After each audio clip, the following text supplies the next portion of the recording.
Bulan ini saudara kita masuk di dalam sebuah seri firman Tuhan yang baru yang akan saya beri judul The God of Miracles. I'm so excited. Buat saya pribadi saudaraku, apa yang terjadi atas gereja kita saat ini, it is a miracle. Ini adalah mujizat, Bu. Itulah yang dikatakan dalam Keluaran 15 ayatnya yang ke-11. Kita buka ya Bapak Ibu. Siapakah yang seperti engkau? Saya bacakan. Di antara para Allah ya Tuhan. Siapakah seperti engkau? Mulia karena kekudusanmu. Saya senang kata-kata ini saudaraku. Menakutkan karena perbuatanmu. Ini bukan menakutkan scary ya saudaraku. Ini menakutkan in the sense of gentar. Karena betapa dahsyat perbuatan Tuhan. Perbuatanmu yang masyhur. Engkau pembuat keajaiban.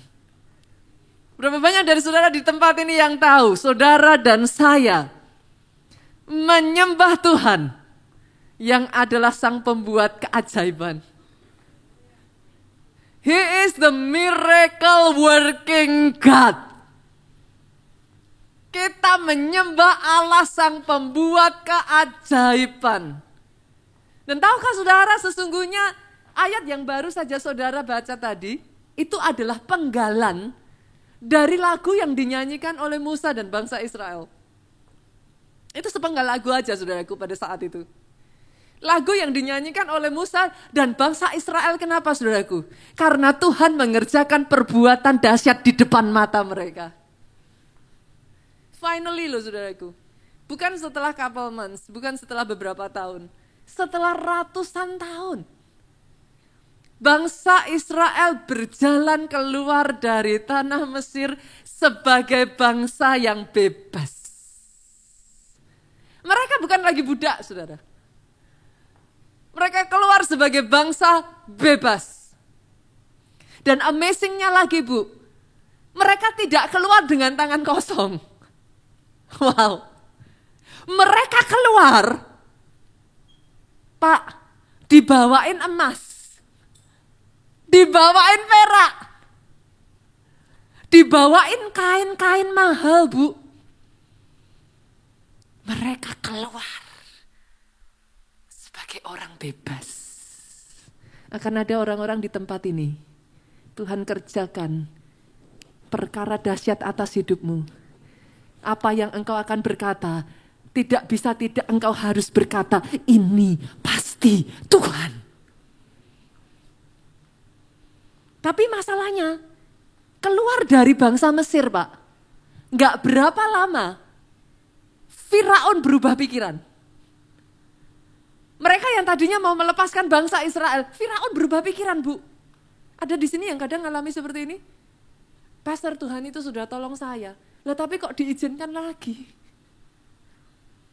Tuhan sudah tolong, tapi belum selesai. Masalah datang lagi. Berapa banyak di sini yang sadar saudaraku, iblis gak akan pernah senang penggenapan janji Tuhan terjadi atas hidupmu. Jangan jadi orang Kristen yang naif aminnya yang paling keras. Jangan jadi orang Kristen yang manja aminnya yang paling keras. Kalau iblis gak seneng, tapi janji Tuhan sudah diberikan, ngotot aja pegang janjinya saudara.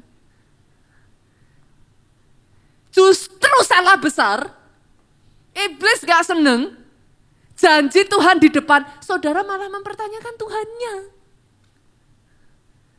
Yang mengerti amin yang paling keras.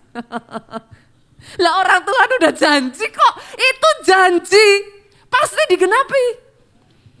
Tapi di dalam prosesnya itu tergenapi, ya pasti gak suka lah iblisnya. Jangan pertanyakan Tuhannya.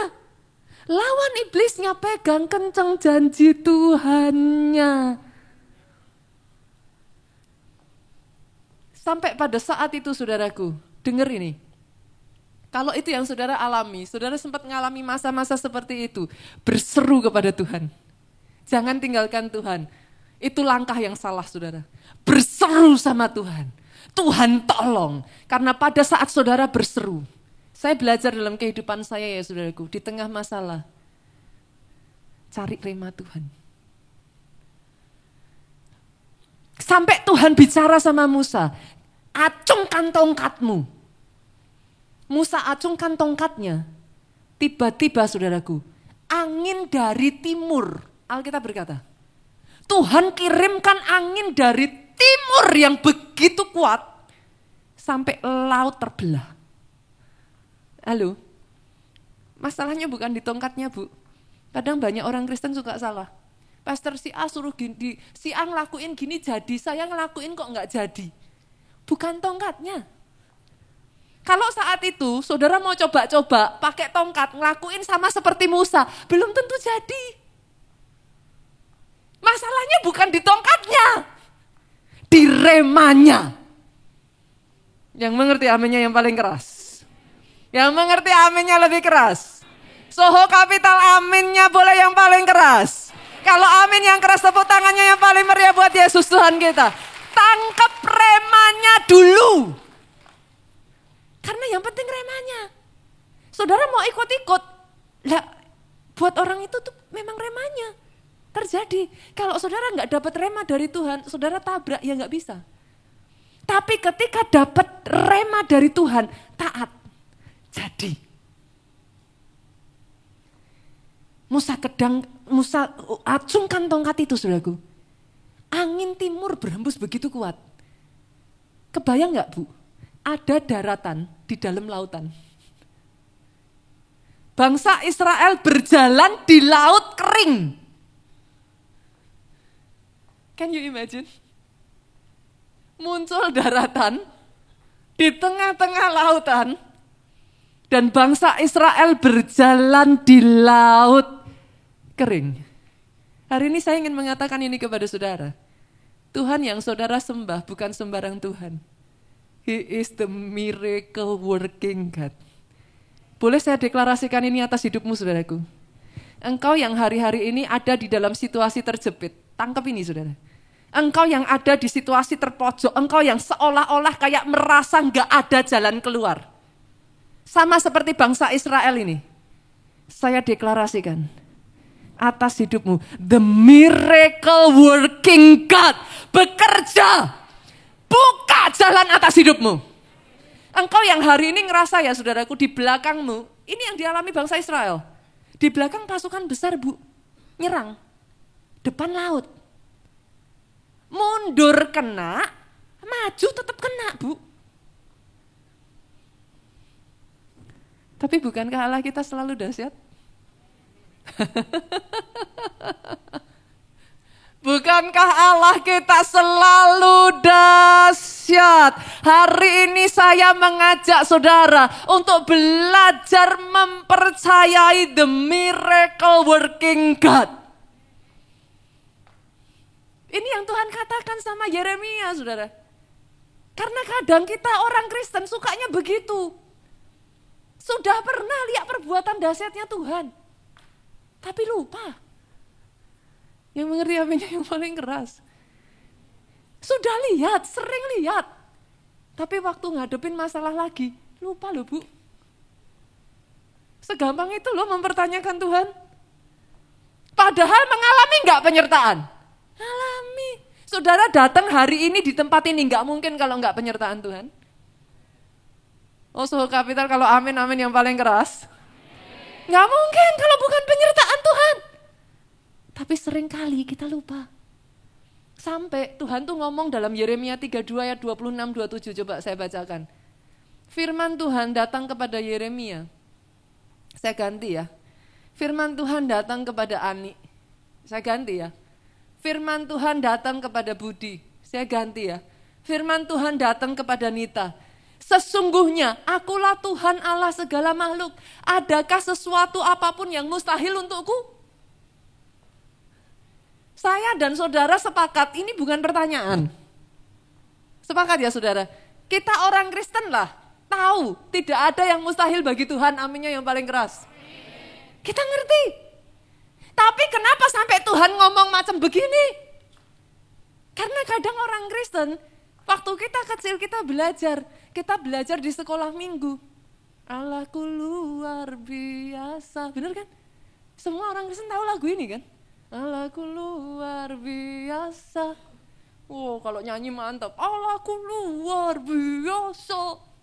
Persoalanku biasa.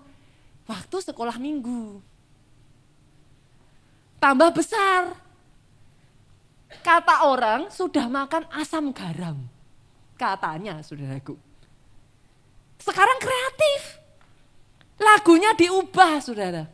Allahku luar biasa. Tapi pastor, persoalanku lebih luar biasa. Loh kan orang Kristen sukanya gitu toh, saudara. Sampai akhirnya Tuhan itu ngomong. Dalam Yeremia Tuhan itu sampai ngomong. Tuhan bukan tanya. Tuhan ngomong, adakah sesuatu apapun yang mustahil untukku? Hari ini ya saudaraku, saya bisa merasakan Tuhan berdiri di depan saudara, dia tanya. Ada sebagian dari saudara itu mempertanyakan Tuhan, what should I do Tuhan, bagaimana? Dia berdiri di depan engkau, dia bicara. Anakku, adakah yang mustahil buat aku?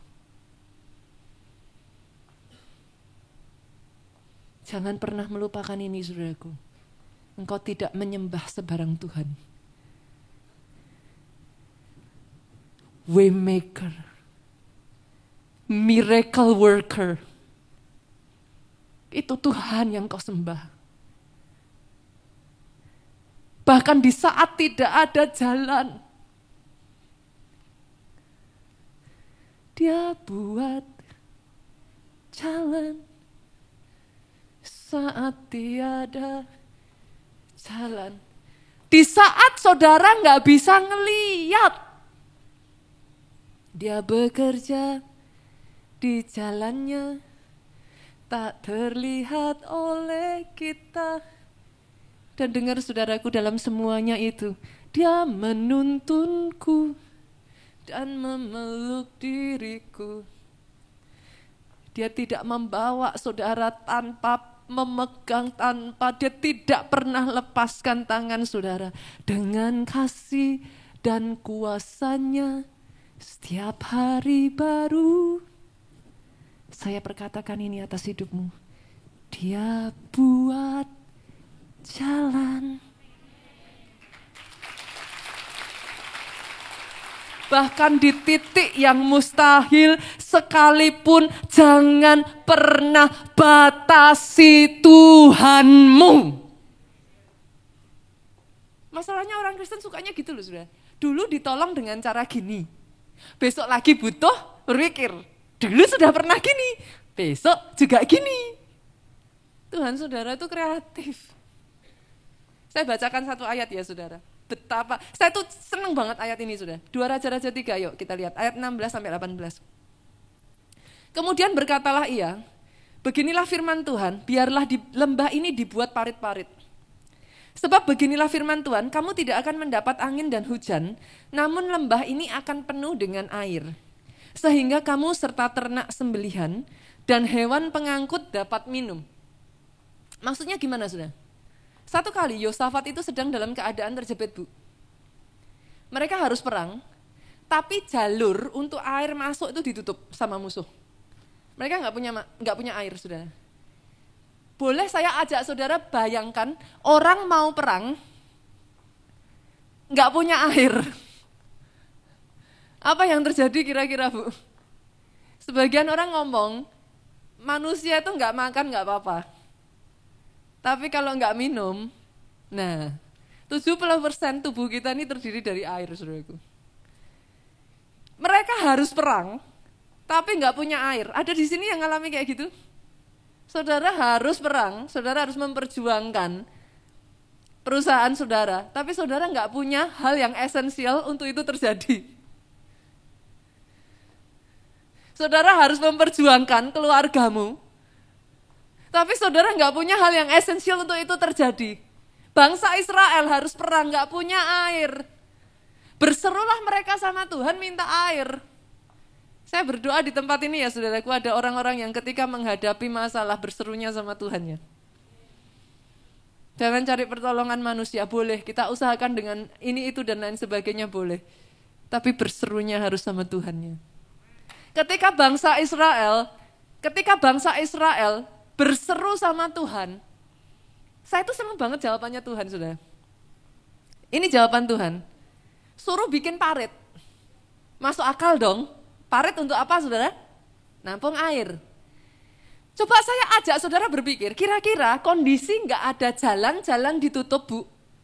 Satu-satunya yang terpikirkan oleh saudara, air datang dari mana? Hujan.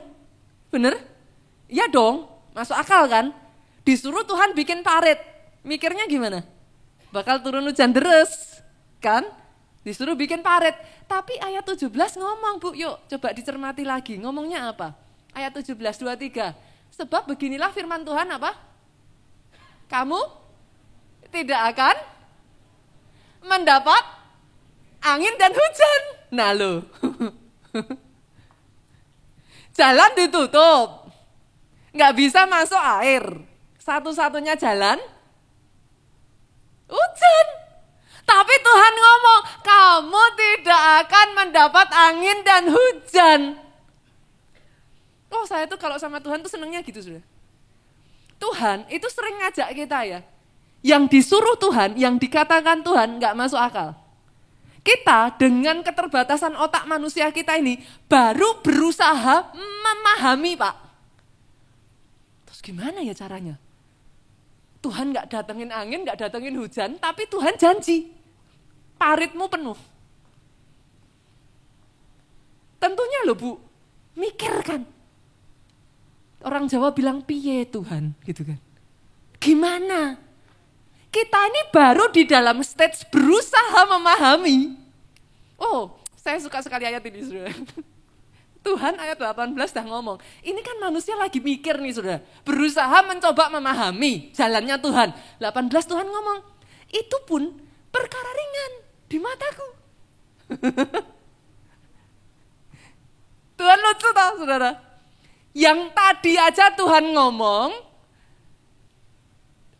kamu dapat air tanpa hujan, tanpa angin. Kita masih mikir, belum masuk. Tuhan ngomong, buat aku itu perkara kecil. Belum selesai, kita masih mikir, hujan aja belum ada, saudaraku, air belum datang, Tuhan sudah ngomong, juga orang Moab akan diserahkannya ke dalam tanganmu. Saudara bisa nangkap yang saya maksudkan di sini? Tuhan itu seringkali membawa kita 2-3 langkah di depan. Kita di sini masih bingung-bingung. Belum kelihatan jalan keluar. Tuhan dari atas sudah ngomong, itu kecil. Belum juga pertolongannya datang, Tuhan sudah ngomong, kamu bakalan menang. Saya berdoa ya ada orang-orang di sini yang bisa melihat apa yang saya bagikan ini, saudaraku. Ada orang-orang di sini yang saudara bisa berkata, atas permasalahan, atas bisnismu, itu pun kecil di mata Tuhan. Ada orang-orang di sini yang berani berkata, atas persoalan rumah tanggamu, itu pun kecil di mata Tuhan. Ada orang-orang di sini yang berani berkata, atas masa depanmu, saudara masih bingung, mikirin sekarang kenyataannya kacau balau. Tuhan dah ngomong, masa depanmu itu gilang gemilang. Masa depanmu itu damai sejahtera adanya. Apa yang ingin saya sampaikan? Belajar untuk menyadari engkau menyembah the miracle working God. Itu yang dialami Ayub. Berapa banyak dari saudara dan saya setuju, yang dialami Ayub itu sudah beyond belief. Setujulah saudara. Jujur kalau itu terjadi zaman sekarang ya, saudara, anak mati semua. Perusahaan bangkrut, istri lari, badan sakit. Masih nyembah Tuhan? Masih datang gereja?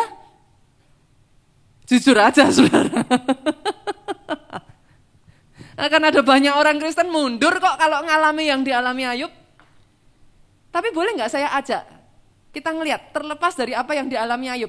Ayub 5 ayat 9, kita lihat yuk. Ayub ngomong apa? Orang Kristen kan kalau dalam kondisi kayak gitu kan selalu, kenapa Tuhan izinkan, saya udah pelayanan, saya udah ke gereja, kenapa Tuhan izinkan? Lihat perkataan Ayub, saudara. Ayub 5 ayat 9. Ia melakukan perbuatan-perbuatan yang besar dan yang tak terduga, serta keajaiban-keajaiban yang tak terbilang banyaknya. Buka Ayub pasal 5, cek di sana. Tuhan sudah keluarkan Ayub dari masalahnya belum? Ceritanya masih jauh, Bu. Pasal 5 itu masih jauh. Tapi di momen di mana Ayub mengalami masalah besar-besarnya, saudara. Ayub ngomong, Tuhanku itu, Tuhan yang suka buat perkara ajaib. Tidak terpikirkan.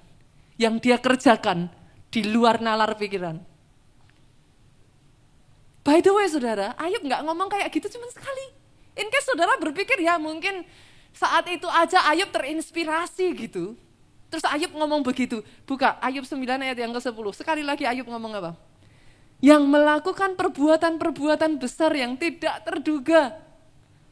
Dan keajaiban-keajaiban yang tidak terbilang banyaknya. Saya baca ayat ini saya excited, saudara. Buat Ayub, masalahnya masih jalan terus, Pak. Masalahnya belum hilang. Pasal 9 ayat 10 itu by the way, Pak. Kesusahan Ayub itu sampai pasal 42. Sederhananya gini, saudara. Masalahnya itu 42 pasal. Itu kalau zaman dulu, saudara, di generasi saya nonton sinetron Tersanjung gitu loh, saudaraku. Masih ingat ya? Seri 1 rampung gitu, selesai sudah. Seri 2, 3 nggak tahu. Terakhir Tersanjung itu sampai berapa ya? Saya nggak tahu, saudara. Ada nggak di sini yang berkata, Pastor, kisah hidup saya, kesulitan hidup saya, itu kalau ditulis, itu kayak Ayub 42 pasal. Loh, so what, saudara, emangnya kenapa? Kalau 42 pasal kenapa? Tapi lihat, karena Ayub di dalam 42 pasal penderitaannya tidak fokus pada masalah, saudara.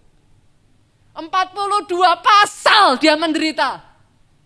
Dia fokusnya, Tuhanku itu sanggup bikin perkara ajaib.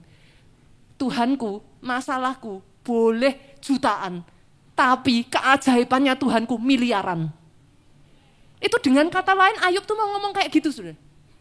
Enggak masalah. Masalahnya sampai 42 pasal. Tapi karena fokusnya enggak salah. Fokus bukan pada masalah. Fokus pada sang pembuat keajaiban. Lihat ayat 10, pasal yang ke-42. Tuhan memulihkan keadaan Ayub.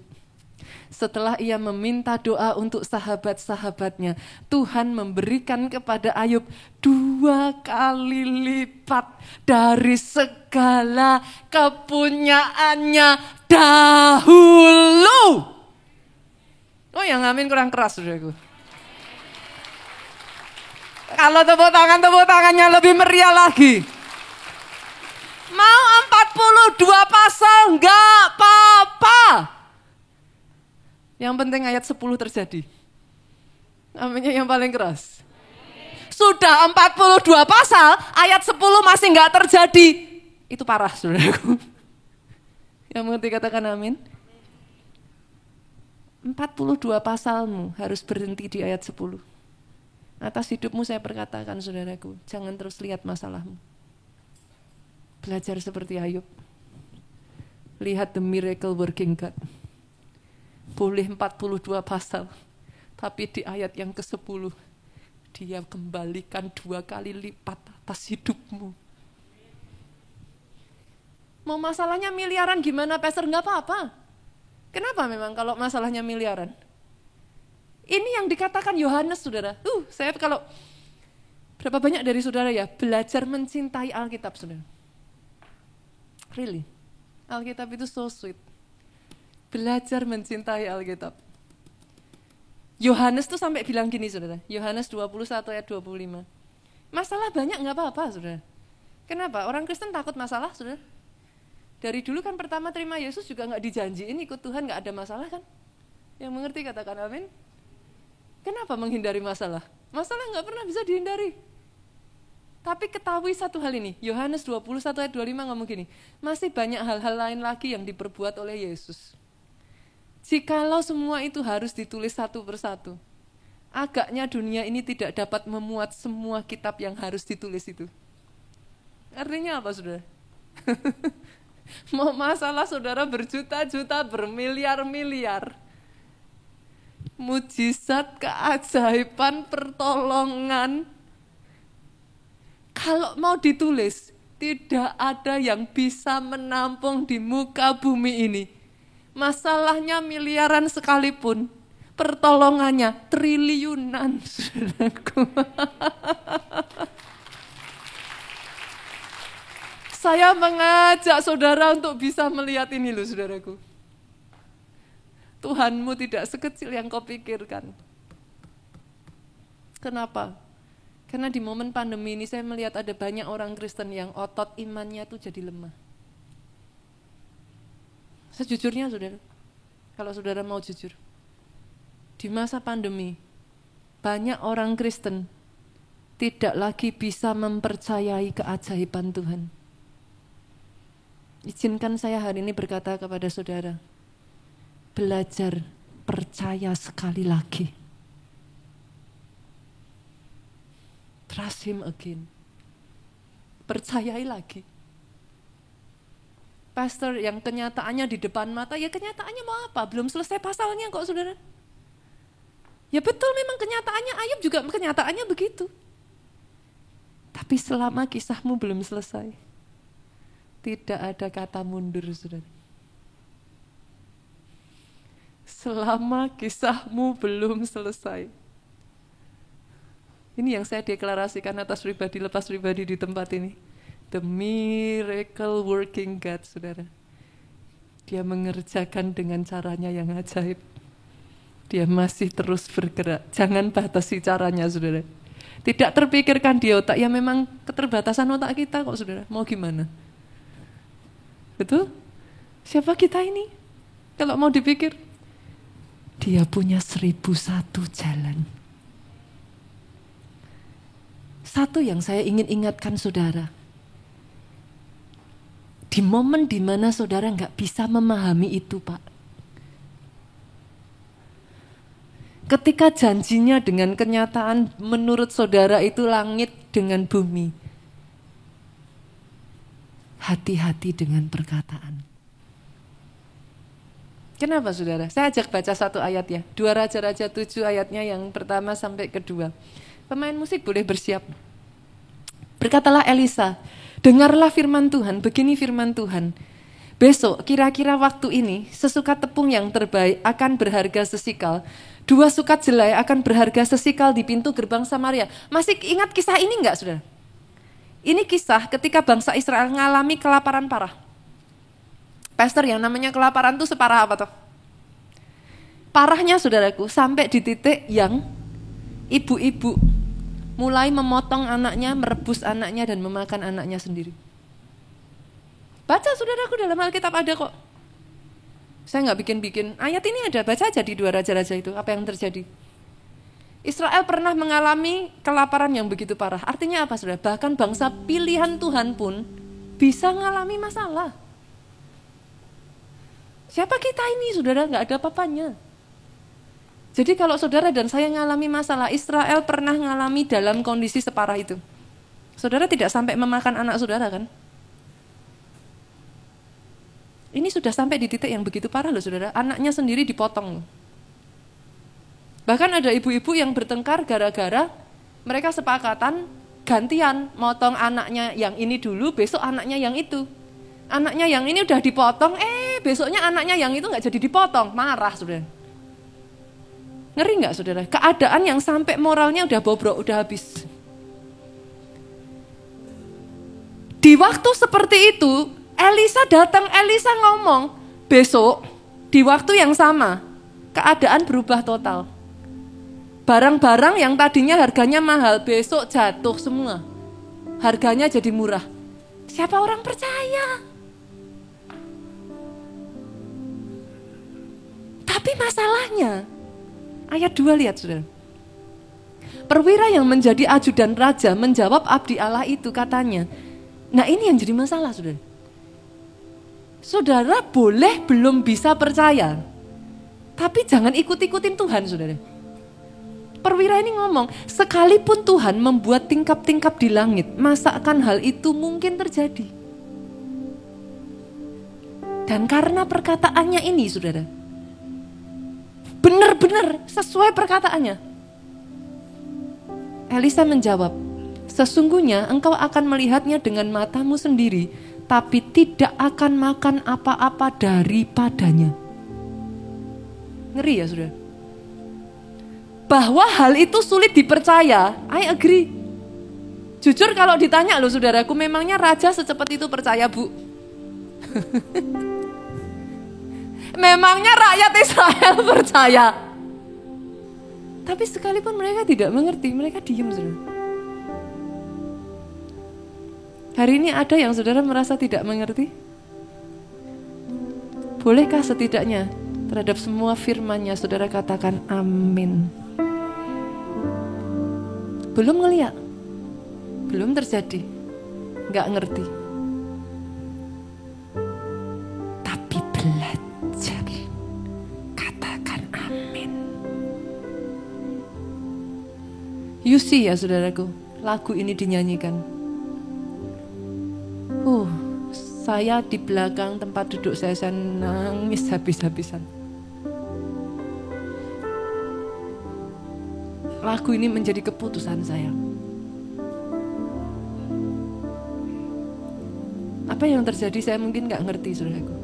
Tapi saya katakan, aku percaya pada firman-Mu. Aku melangkah dengan imanku, tetap setia perjanjian-Mu, jadikanku hamba milik-Mu. Saya belum ngerti saudaraku, saya belum ngelihat.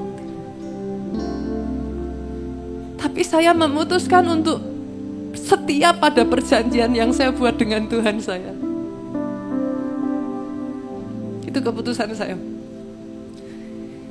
Pada saat di kota Solo saya dengar lagu ini, saya nggak bisa tahan air mata saya, saudaraku. Karena sesungguhnya secara manusia saya tidak mengerti.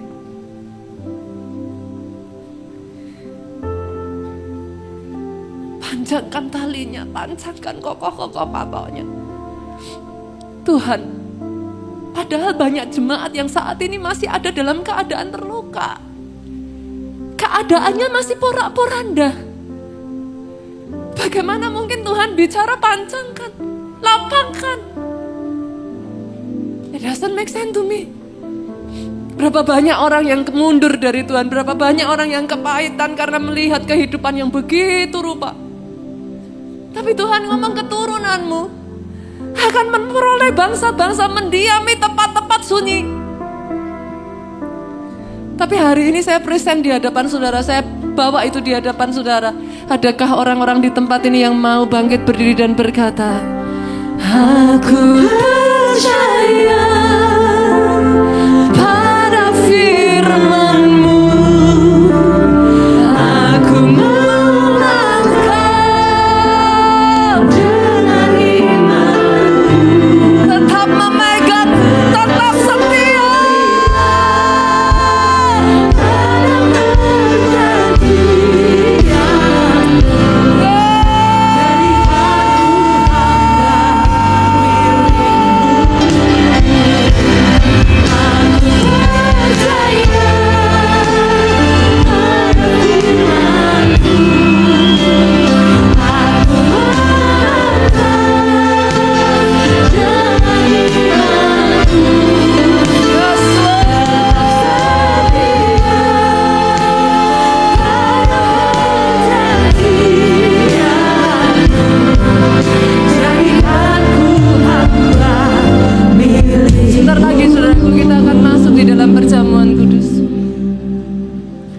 karena nanti kita memakan dan meminum tubuh dan darah Kristus ini, saudaraku. Saya undang petugas perjamuan kudus maju ke depan. Saudara boleh persiapkan. Tapi saya tantang ya, saudaraku. Oh, tadi ketika saya baca ayat tadi 2 raja-raja tadi, saya senang sekali, saudara. Karena Tuhan tuh seringnya gitu. Kita pikir caranya tuh begini loh. Kalau butuh air gak ada jalan ya hujan turun. Tapi Tuhan ngomong, hujan gak akan turun, angin gak akan turun, gak akan ada itu semua. Tapi paritmu akan tetap penuh dengan air. Lah gimana caranya Tuhan? Gak tahu gimana caranya. Tapi Tuhan ngomong, bagiku itu pun kecil. Belum selesai bingung, Tuhan sudah ngomong, kamu akan berkemenangan melawan Moab. Yes. Ketika saudara mempersiapkan roti dan anggur ini ya saudaraku, nanti kita kita mengambil bagian di dalam ini semuanya. Saya hanya berdoa saudaraku, apa yang sudah dia kerjakan di atas kayu salibnya 2000 tahun yang lalu, itu pun kemustahilan. Betul? Tapi dia kerjakan itu buat saudara dan saya. Apakah ada yang terlalu sukar buat Tuhanmu? Sebab bagi Allah tidak ada yang mustahil. Tapi ada satu ayat yang saya lebih suka dari itu, saudaraku. Kalau buat Allah tidak mustahil ya wajar, dia Tuhan. Tapi ada satu ayat yang berkata, sebab bagi orang percaya tidak ada yang mustahil. Saudaraku, angkat roti itu tinggi-tinggi di atas tangan kanan saudara. Malam pada saat sebelum dia disalibkan itu saudaraku, dia berkumpul, dia mengangkat roti itu, dia mengucap syukur ke atasnya, dia memecah-mecahkannya dan berkata, inilah tubuhku yang diserahkan bagi kamu, perbuatlah ini menjadi peringatan akan aku. Ingat ini saudara, peringatan akan aku. Itu sebabnya firman-Nya berkata, oleh bilurku engkau sembuh. Karena tubuhnya sudah dihancurkan buat saudara. Terima roti ini saudaraku. Percaya. Apa yang sudah dia kerjakan, ingat. Apa yang sudah dia kerjakan di atas kayu salibnya di dalam nama Yesus. Makan roti ini saudaraku. Dalam nama Yesus. Angkat cawan itu tinggi-tinggi di atas kepala saudara. Demikian juga yang mengambil cawan sesudah makan. Lalu berkata, cawan ini adalah perjanjian baru yang dimeteraikan oleh darahku. Perbuatlah ini setiap kali kamu meminumnya, menjadi peringatan akan aku. Apakah saudara percaya darah yang sudah dicurahkan itu berkuasa memindahkan dari gelap masuk pada terang? Darah itu berkuasa saudaraku menghapuskan dosa saudara. Amin. Darah itu berkuasa menyembuhkan saudara. Yes. Amin. Terima dengan iman di dalam nama Yesus. Kau yang bisa berbahasa roh saudaraku.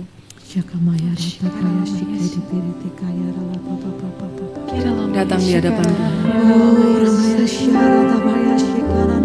Yesus. Engkau melihat masing-masing pribadi lepas pribadi di tempat ini. Saya merasakan ya saudaraku, tidak kebetulan firman ini ada di bulan Oktober ini. Karena bahkan sementara firman ini diberitakan ya saudara, saya bisa merasakan dia sedang memerintahkan angin timur itu untuk berhembus. Dia sedang memerintahkan angin timur itu untuk berhembus. Sejak dari hari ini, terima itu saudaraku. Angin itu berhembus.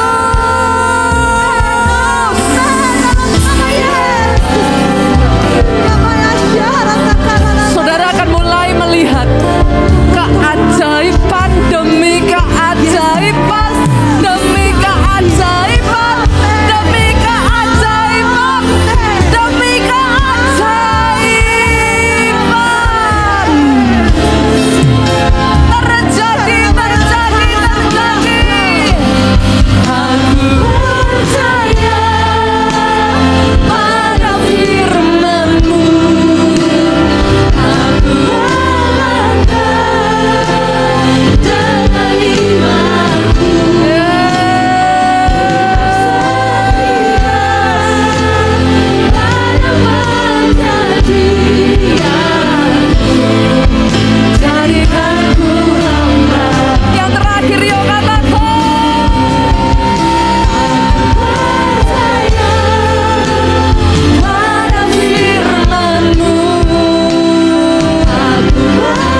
diberkati saudara oleh Tuhan. Amin. Diberkati keluargamu oleh Tuhan. Amin. Dengar ini saudaraku. Di dalam kisah Kejadian yang tadi saya bacakan, ada 2 orang kusta saudara. Di tengah mereka sudah buntu dan tidak ada jalan. Mereka pergi ke Moab. Mereka menyaksikan apa yang dijanjikan Tuhan tergenapi. Hebatnya itu terjadi dan mereka kembali ke kampung mereka, menceritakan itu kepada banyak orang dan mengajak banyak orang mengalami. Itu yang jadi atas hidupmu. Amin. Engkau tidak mengalami sendirian saudara. Engkau ceritakan kepada banyak orang. Engkau mulai ajak orang-orang ngalami yang kau alami. Atas hidupmu diberkatilah kesaksian dan pemberitaan Injilmu. Pulang saudaraku dengan membawa sukacita, damai, sejahtera yang daripada Allah Bapa, cinta kasih Yesus Kristus, persekutuan dengan Roh Kudusnya sekarang sampai selama-lamanya. Engkau yang diurapi, katakan dengan suaramu yang paling keras,